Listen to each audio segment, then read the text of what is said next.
Welcome to the Flower Lounge, a place for conversations with wildly creative people and a little plant-loving wisdom to help you experience life in full bloom. I'm Katie Hess, flower alchemist and founder of LOTUSWEI, and I believe in a world where we're all living at our personal edge.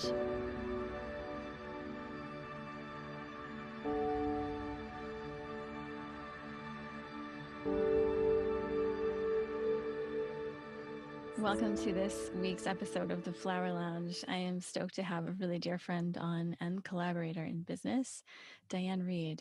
Let me tell you about Diane. Her mother and her grandmother taught her first to look inward for beauty, and she was raised with holistic naturopathic remedies and aromatherapy from as early as she can remember.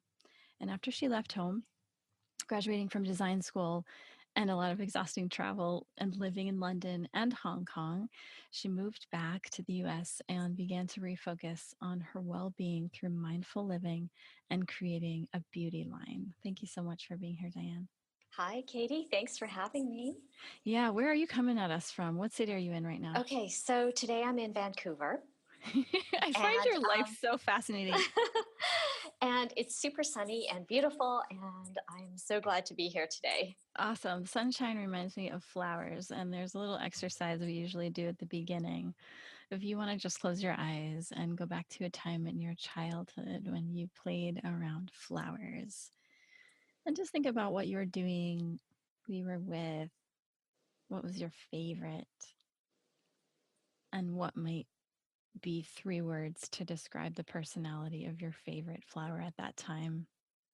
Okay, so that's easy. So my favorite flower that I used to collect as a child they're called sweet pea blossoms. Oh, I And love those. yeah, they actually were growing in my parents' vegetable garden. And I used to collect them because they have these really cute little curly tails on them. And they come in all these different colors, and they're very fun and intricate and delicate, intriguing little blossoms. They're so beautiful, like pink and purple and Yeah. different colors of, yeah. So what we find is typically that the flower that you loved in childhood and the way you describe it would represent how you bring your gifts into the world. So you said fun, delicate, intricate, and intriguing. Does that Ooh. fit? Yeah. Sounds like you, especially the intriguing part. I find your life so fascinating. Just for listeners who haven't met you, we actually didn't even say that you have a makeup line and you have a whole new hair care line coming. But just to rewind a little bit, just tell us a little bit about your background, like where you grew up and how did you get into traveling and living out of the country for so long? I always knew I wanted to travel. So I used to spend a lot of my time when I was a kid, before the days of internet, sitting at magazine counters, Oh, pouring through Architectural Digest and all the design magazines. I knew I wanted to be a designer, and looking at all these magazines, I just used to envision all the places I wanted to live and places I wanted to see around the world. So that mhm. was really my first inspiration. Then I moved to New York to go to school and study design school. And there I met my husband, who at the time, he ended up getting transferred to work in London and then Hong Kong after that. And that was kind of the beginning of my travels as an adult. How did you meet your husband? Oh, so I met him. We were both on dates with other people in New York. And we met at a restaurant. And he came up to me and gave me his number. Well, you And were on dates with other people? yeah, he did. And then we went out on a date. We went out on a first date, and he actually proposed to me the very first night in Central Park on our date. What? I was like, no, this guy is crazy. Are you So, kidding me? no, seriously. And Ah, we didn't get married right away. We were friends for 2 years, and then we ended up getting married after that. So this it all worked out. man, Ken has persistence. So He does. the first date he asked you to marry him and then he Yeah. waited and you guys were just friends for 2 years. Yeah. But for you, holy Yeah. moly. And then we started dating, and we got married pretty quickly right after that. Wow. Because he doesn't waste any time. No. I love Ken. Oh, that's great. Okay, so then what happened after that? After you guys met After we met, and you so got married and yeah, I finished school and then we moved to London wow.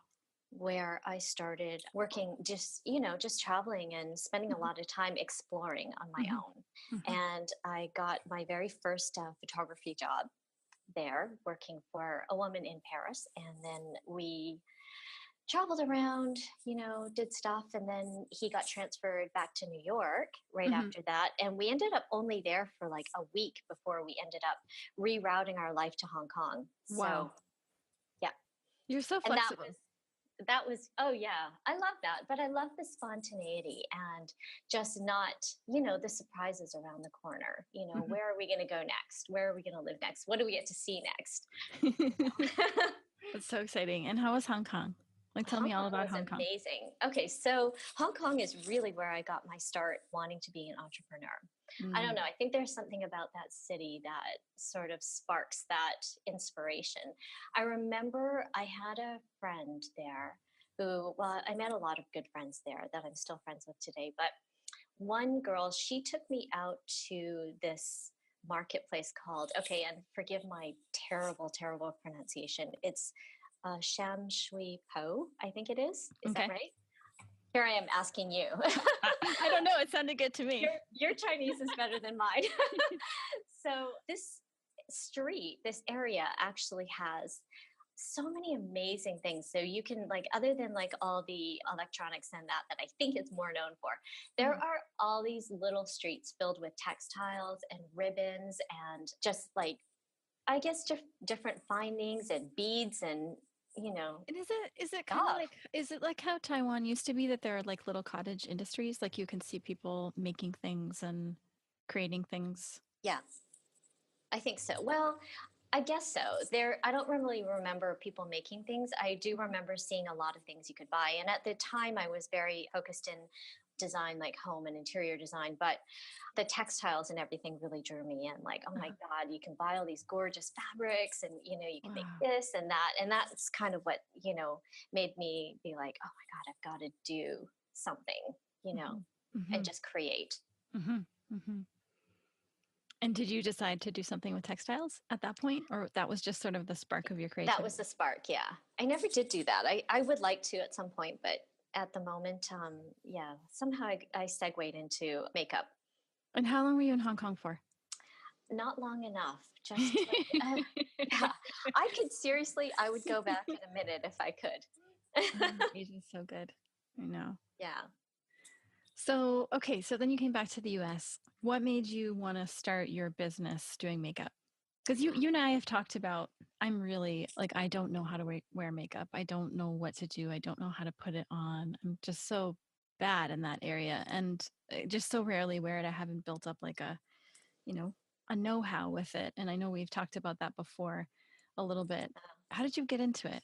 That's a good question. I actually don't really know how to wear makeup and I'm learning all the time. So I I like to hear from people like what to do with certain things and learning creative techniques all the time. Yeah. I am not from that background. And Mm. so my sister is. Hmm. I love makeup. I've been wearing makeup my whole life. So Right. that's a good thing. But one of the things is, that really inspired that was all the time that I was traveling around, I would forget things a lot, or it's easy to be disorganized when you're moving a lot and on the move. And so I was always found myself in pharmacies or whatever looking for makeup that I forgot. And a lot of it wasn't cruelty free.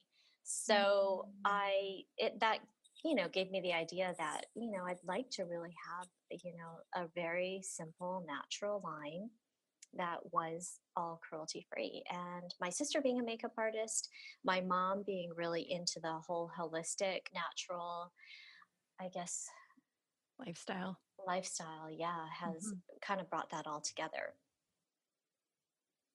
And just to dive into the cruelty free thing, like, what's the dirt on that? Like, what does that mean? Like, does it mean they're putting makeup in baby bunnies' eyes? Or like, what's happening that people don't know about? Well, I think you're right. That is the general crux of it. I think there are a lot worse things happening too, like the I don't think I'll go into all the details, but I think that it's just a terrible Basically, they're like animal investigating. testing. Yeah, Okay, animal exactly. testing. Yeah, Gotcha. it's mostly animal testing, and also the way that they make brushes, from animal fur and so Mm, forth. okay. So you're doing people testing instead of animal testing. We are doing, yes. I test on my friends and family I like that. and myself. Yeah. Cool. And so Yeah. besides being cruelty free, which is a very noble endeavor, what other decisions did you make when you were starting your business to make it qualify to be more natural or healthy for us?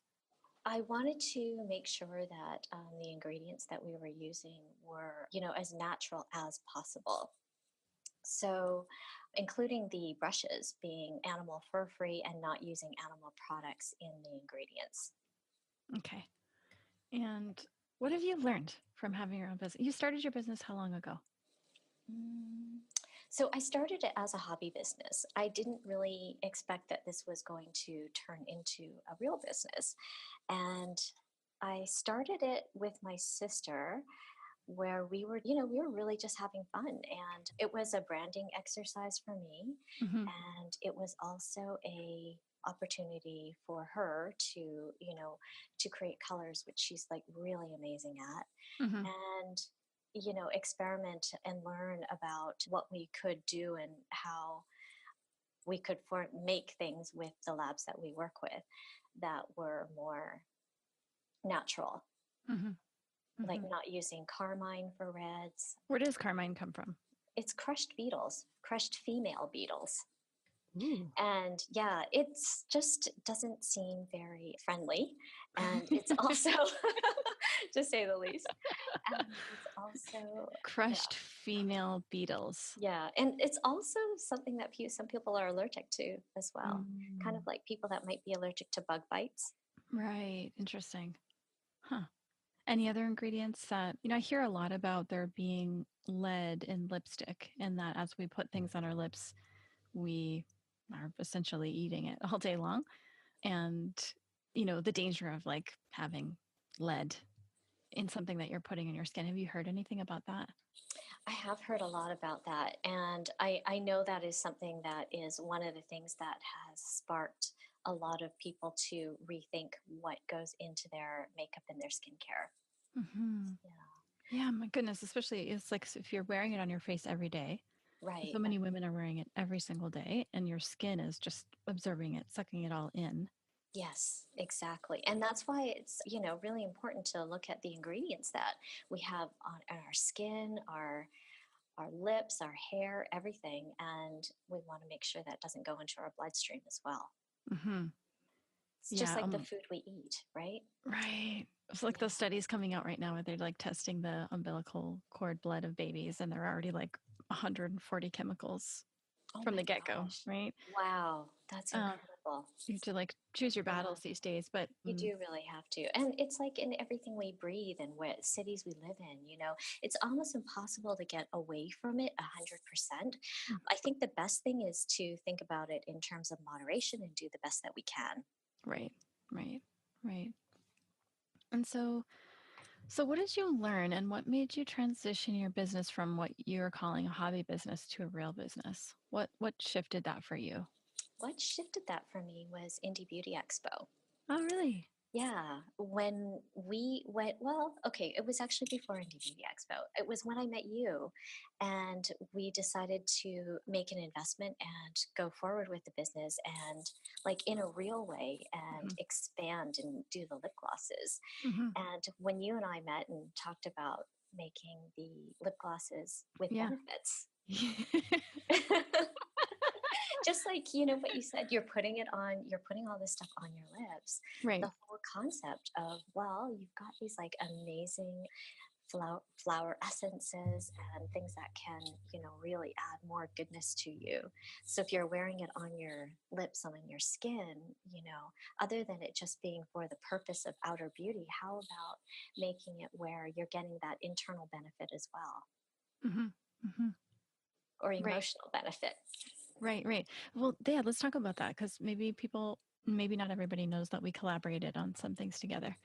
Do you want to share what we did?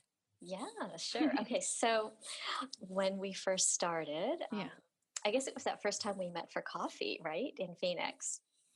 And we talked about, well, you brought all those like little amazing ideas or fragrances with you, and we were going through all those, and we chose a flower essence, and you helped me choose a gemstone to capture what I felt was the message that we wanted to. Offer to your community Yes, essentially, right? right, exactly. And that first one was camellia flower and pink tourmaline. Right. And then we infused that into a The lip variety of different glosses. lip glosses. And then you made Yeah. blush and then you added it to a whole bunch of other things too. Yeah. And now the new one with the hair care products, we've got the pink lotus and Mm-hmm. the rose quartz. Right. Yeah. So we shifted from camellia and pink tourmaline. Yeah, it's kind of similar, but a little bit different. What if you could make a wish for anything? What would be your intention when you are launching this new hair care line? What do you want your community to feel as they're like using these products in their hair all day, every day? Oh, definitely. This is all about love, Mm. especially with the rose quartz infusion, because isn't that rose quartz is Mhm, unconditional love? mhm, mhm.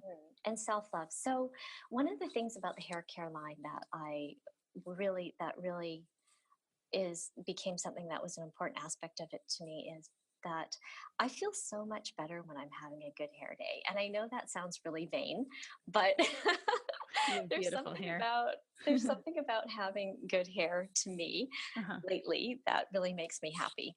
uh-huh. And so, especially, having, the flower essences in it, it's just like a double whammy of, you know, hair that looks great, feels great, smells great, and you're getting all these beautiful emotional benefits that go along with it.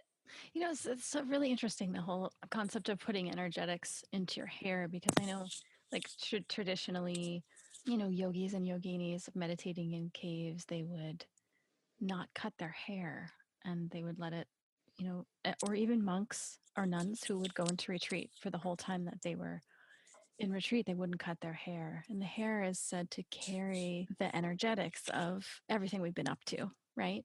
Right. And so now you're adding, not only is your hair containing the energetics of you and your meditation and whatever you've been up to, Oh, that's interesting. but you're infusing that with, the energetics of gemstones and flowers.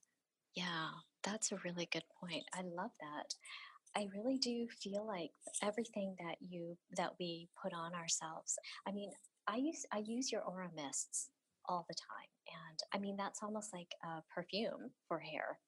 So I think expanding that idea and having the scent in a lot of different styling products that can also bring forward the feeling, as good as you look. So one of the things that I really love about you, Diana, is that you always seem to have this air no matter what you're doing, whether it's design, whether it's making your space beautiful in any of the spaces that you've lived, whether it's creating something for your business, you or whether it's like you're coaching me in my life, essentially, as a friend, you always have this really beautiful air about you of the sense that, like, really literally anything is possible. Who did you Oh, learn that from? thank you. Who taught you that? Or where did that come from? Or have you always been that way? I just, I guess I learned that from my mother, who Aw. has always told me that, you can do anything that you want to do. My parents have been really supportive in all of my Oh my crazy God. ventures. I love your Yeah. parents so much. I remember when they came to the Indie Beauty Expo because you and I were positioned next to each other strategically with our booths. And I could not believe, I don't know if I've seen I mean, I was like so blown away by how supportive they were that they flew all the way from Vancouver to New York to help you build and grow your business like that. That was Yeah, incredible. that was really fun. Yeah. Yeah. Yeah, I do think that anything's possible from the perspective of anything we put our minds to, anything that we want to do. Because if it's something that we really believe in and feel passionately about, why would we not want to give it a try, right? Hmm. Yeah. And even the way that you live, I mean, essentially, there have been times where you're living in New York and Vancouver and Phoenix at the same time. Right now, you're straddling Vancouver and New York, right? Hmm. And then occasionally taking side trips to Phoenix. Yeah, as many as I can.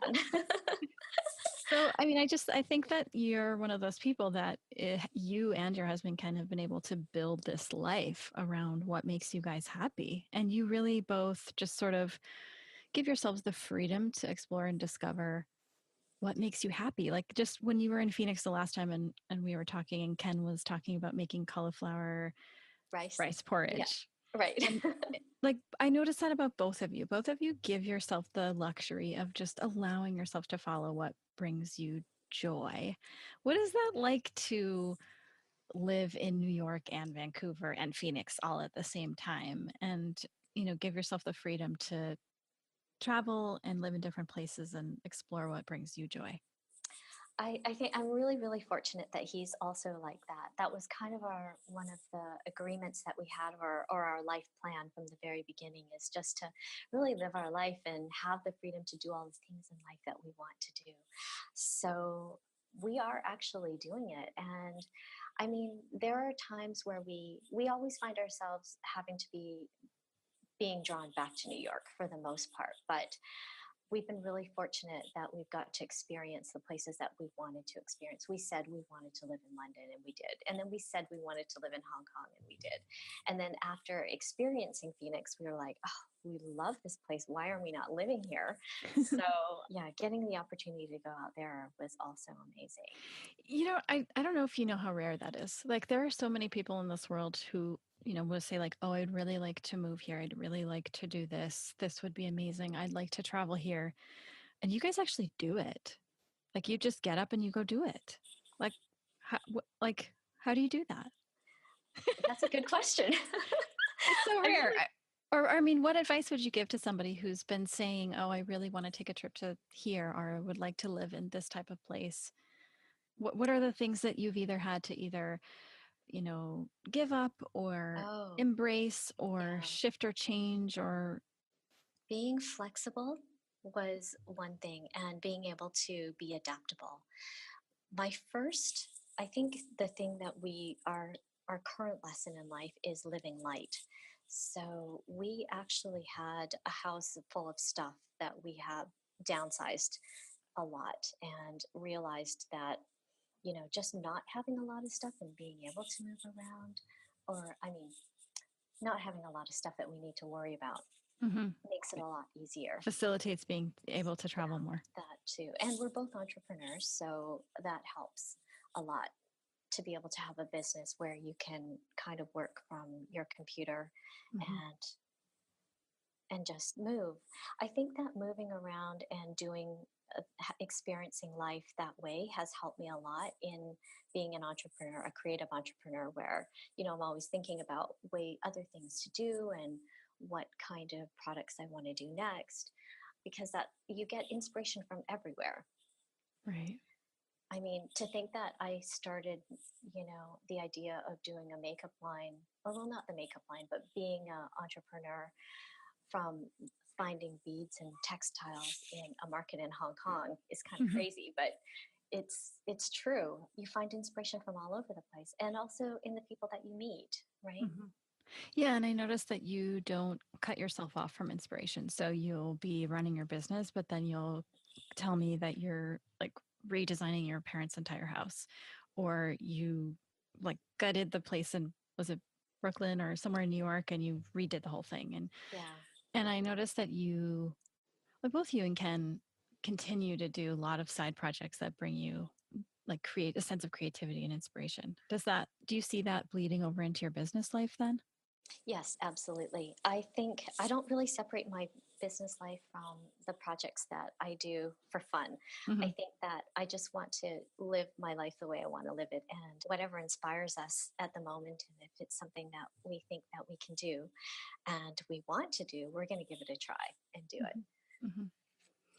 And what have been some of the struggles that you've had in business? I mean, I know you've had struggles because I have a product business and like something about the product businesses. There's always something, right? There's always something. Okay, I so love getting together to talk with other people with product businesses because there's always like very similar challenges. Can you think of exactly. a time Yeah, when you had a struggle or a challenge? totally. Oh my gosh. Packaging is a big struggle for an indie business. And I know we talk about this a lot, but yeah, a lot of the packaging companies for a small indie brand, Mhm. they want you to buy really massive, massive quantities. And I think that's, one of the hardest things to do is to find packaging that you like that's going to work with your products that you can buy in small quantities. Mhm. I agree. I know when I met you, actually, I was in that Seed Spot program, as like an Hmm. incubator program, and I just loved their philosophy of the MVP, like uh, not most valuable player, minimum viable product, where you like test out small quantities of something. Like you have a theory. I think people might like to buy this kind of product, and then you make a small run and test it out. What do people like and don't like, and then you can tweak or shift or pivot your plan if you need to. I think that was so brilliant and genius rather than like the old school model of, oh my God, developing this like 50-page business plan, thinking you had to have it all clear. It's like you never have it clear in business. Business is always changing. Every day something is changing. And even if your business isn't changing, social media is changing or the means Right. to communicate with people is changing, right? And so I just thought that was such a brilliant model. And yeah, how do you get around that? So how do you get around wanting to design a collection but not having to order like 100,000 of Oh, something? you'll be the first to know as soon as I find the answer to that. I haven't quite figured that part out yet. And have you ever ordered something in like huge quantities and then realized it wasn't what you wanted? Totally. Oh my Ah, God. Yes. oh my The God. lip gloss containers. Okay, what happened? Ordering those and just realizing that I didn't need to order such a big quantity and that I really wanted to move. I've been wanting to move away from plastic for Mhm, quite some time now. mhm, And that's one of the things I'm really excited about with the hair products is that I'm finally able to do products that are in glass and more eco friendly. mm, So, as far as the makeup products go, I haven't quite figured out what the next step is, yeah. but that's something that we're working on right now. Hmm. And what's exciting about the hair care line? Tell us about that. Oh gosh, everything about the hair care line. So they're mostly styling products. I've teamed up with one of my best friends for a long time who is a hairstylist and colorist and owns his own salon. And so it's been really amazing working with him because he is he has a completely different perspective on hair care or hair styling products. So together with this whole process, it's been how do we create products that stylists love and approve of and would use in a salon that have the standards that I'm looking for of very natural ingredients. And So it's like performance versus natural. right, exactly. Well, not that natural can't be performance, but there's finding that right balance. And is it that we just have to like not do hairstyles that need hairspray these days, or are there things that, I mean, I'm not into hairspray either, but like is that like a concern, that um, you want things to stay in place but you don't want to use chemicals? yeah, we want things to stay in place and also that are good for people with colored hair and Yeah. easy to use. Another part of the inspiration for hair styling products was all of my time spent on airplanes. As soon as the plane takes off, I have a tendency to immediately want to fall asleep. Uh-huh. So, and that means I wake up with like really hilarious looking hair. So, I really appreciate the idea of being able to fix my hair on the plane before I get off and end up in whatever city I'm in. Oh, So, so you're really like creating something that makes sense with your own lifestyle, that you're traveling a lot, that you're on the go a lot. You want it to be oh, simple, easy. totally. Yeah. I really like a lot of the products that I create are, out of my own personal need and just things that I want for myself that I think are, purposeful. Okay, so I'm going to Northern California early morning tomorrow. And it's always like, oh, do you wear the comfy clothes on the plane or do you wear the nice clothes because you're going to just like jump off, get the rental car and go right to this like Green Spa Network Awards dinner and receive an award. We won an award. Yay! So Congratulations. thank you. So, okay, I'm going to bring my kit that you gave me. And then from there, the next day we'll drive like a couple hours to the city, other things to do, then 2 more hours, hot springs. We're traveling around a lot. How should Nice. how should I use the goodies that you gave me? Okay. So while you're on the plane, if you want to keep your face and your skin hydrated, we have the hydrating mist, I love that which stuff. smells so amazing. And it is so nice for your hair because it makes your hair feel super, super soft and keeps your skin looking hydrated and dewy. So it's So, really like the first product that I've ever seen that is for skin and hair. You just like put it all over your face and your hair, right? yeah, yeah. I have seen Okay. other products like that, but I don't know. I personally don't know of one that's exactly the same as ours, especially with the beautiful intentions infused into it. Yeah, with flower essences and essential oils. It Yeah, smells really yeah. yummy. And also, I think that after you get off of the plane, if you feel like your hair feels a little limp and you just want to fluff it up a little bit, you can, add the texture mist and scrunch in your hair. Or if you have your hair tied up and you want to let it down, you can spray the texture mist in it while it's tied up and then have it like fall down and you'll have like some fullness. Hmm. If your hair feels a little like it got a little oily or it needs a little volume before you get off, you can just like section your hair and sprinkle a little of that in and fluff it up or put some on your That would brush. be that would be really great if you were like doing a trip to Asia and you had to get off the plane and Totally. go to a meeting or something and you feel kind of greasy and Yes, right. so it's like a dry shampoo, right? It's a dry shampoo, yes. And it's pink. It's pink. Yeah. So it matches the whole rose gold theme that we've got Uh-huh. going with the rose quartz and the pink lotus. Uh-huh. Oh, it's so And fun. yeah, it's so much fun. And then the other product, oh my God, this is like my favorite styling product, which is the styling jelly.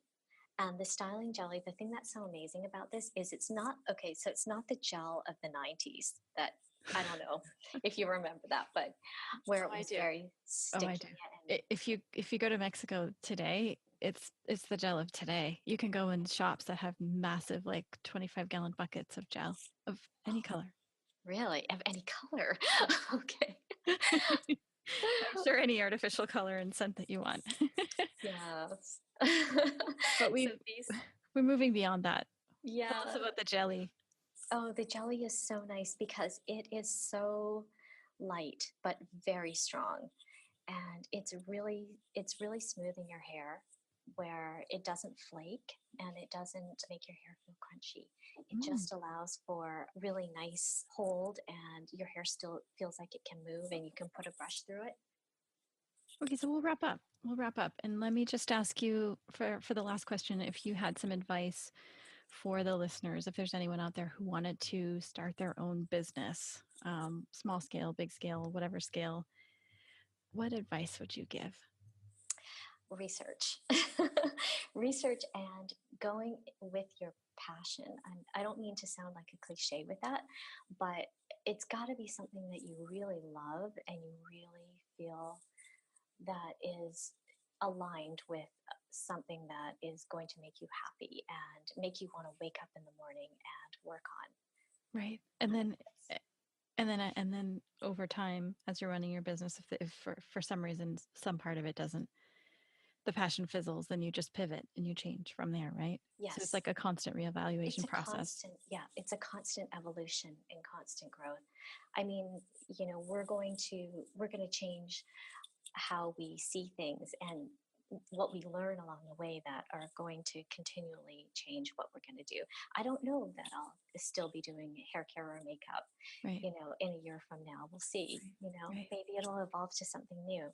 Constant evolution. Constant I love evolution. that. Yeah. I love that. It's like where your spirituality intersects with your business brain, with your creativity and your personal lifestyle and your sense of happiness and joy, all wrapped Exactly. in one. Exactly.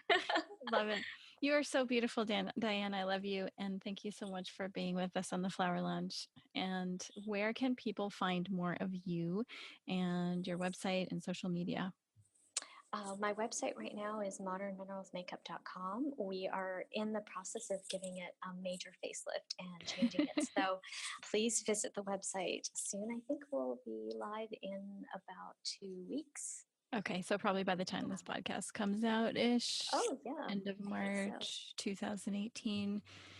And when Momi launched, Momi is available now or launching on that same website?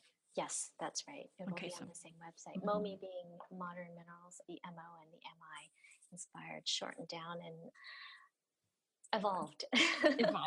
evolved and distilled down to the down now to essence. Yes, hairstyling products. I love it. And you are on Instagram and Facebook and everywhere, but I see you most often on Instagram. And what are your handles on Instagram? Modern Minerals is right now the handle. Okay, super. Yeah. Thank you so much for being with us, Diane. Thank you, Katie. Thank you so much for listening to The Flower Lounge. I'm Katie Hess, and we'll be releasing a new podcast every Wednesday. If you like what you heard or you know someone who might be touched by our conversation, share it with them. And don't forget to subscribe. To find out what your favorite flowers mean about you, take the quiz at LOTUSWEI.com.